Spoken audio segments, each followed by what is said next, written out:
ഞാനേ ഓസ്ട്രേലിയക്ക് വരാൻ നേരത്ത് പേപ്പർ വർക്ക് ഒക്കെ ചെയ്തുകൊണ്ടിരിക്കുന്ന സമയത്ത് UK-യിലുള്ള എൻ്റെ കൊളീഗ്സ് പറയായിരുന്നു നന്നായിട്ട് കെയർഫുൾ ആയിരിക്കണം, എസ്പെഷ്യലി നമ്മൾ ഔട്ട്ഡോർ ഒക്കെ പോയി കഴിയുമ്പോൾ നല്ല വിഷമുള്ള പാമ്പുകളും എട്ടുകാലുകളും ഒക്കെ ഒരുപാടുണ്ട്, അതുകൊണ്ട് കെയർഫുൾ ആയിരിക്കണം എന്ന്.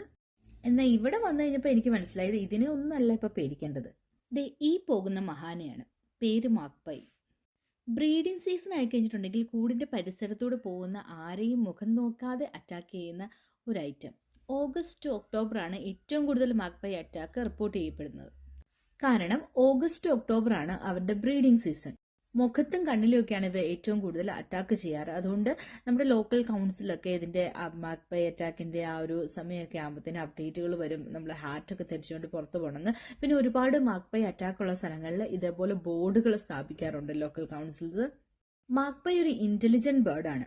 നമ്മൾ തിരിച്ച് അറ്റാക്ക് ചെയ്യുകയോ അല്ലെങ്കിൽ അതിനെ ഒച്ച വെച്ച് പേടിപ്പിക്കുകയോ ചെയ്തിട്ടുണ്ടെങ്കിൽ നമ്മുടെ മുഖം അത് ഓർത്തിരുന്നിട്ട് ഫ്യൂച്ചറിൽ വീണ്ടും നമ്മൾ അറ്റാക്ക് ചെയ്യപ്പെടാനുള്ള സാധ്യത കൂടുതലാണെന്നാണ് പഠനങ്ങൾ പറയുന്നത്. ഇനി ഞാൻ എന്തിനാ ഇത് പറയുന്നത്, അതായത് നമുക്ക് റീസെന്റ് ഈ ഒക്ടോബറിൽ ഒരുപാട് കേസസ് ഈ ബലാറാട്ടിൽ തന്നെ റിപ്പോർട്ട് ചെയ്യപ്പെട്ടു. അതായത് ഉത്തമ, നിങ്ങൾ പുതിയതായിട്ട് ഓസ്ട്രേലിയയിൽ വന്നവരാണ് അല്ലെങ്കിൽ വരാൻ പോകുന്നവരാണ്, മാക്പൈയുമായിട്ട് വലിയ പരിചയമൊന്നും ഇല്ലാത്തവരാണെങ്കിൽ എവിടെയെങ്കിലുമൊക്കെ പോകുമ്പോൾ ഈ ബേർഡിനെ കാണുമ്പോൾ, എസ്പെഷ്യലി ഓഗസ്റ്റ് ഒക്ടോബർ സീസൺ ആകുമ്പോൾ അതിൻ്റെ കൂടിൻ്റെ പരിസരത്തൂടെയൊക്കെ പോകുമ്പോൾ ഒന്ന് കെയർഫുൾ ആയിട്ടിരിക്കാൻ വേണ്ടിയിട്ടാണ്. ഒരു ചെറിയ ഉപകാരമായി കണ്ടാൽ മതി. പിന്നെ ഓസ്ട്രേലിയയുടെ എല്ലാ സ്റ്റേറ്റ്സിലും മാക്പൈ അറ്റാക്സ് ഉണ്ടാകാറുണ്ട്.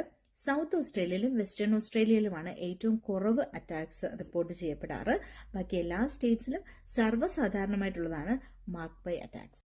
പിന്നെ stay tuned four Australian updates. പുതിയൊരു ഇൻഫോർമേറ്റീവ് വീഡിയോ ആയിട്ട് നമുക്ക് വീണ്ടും കാണാം. ബൈ.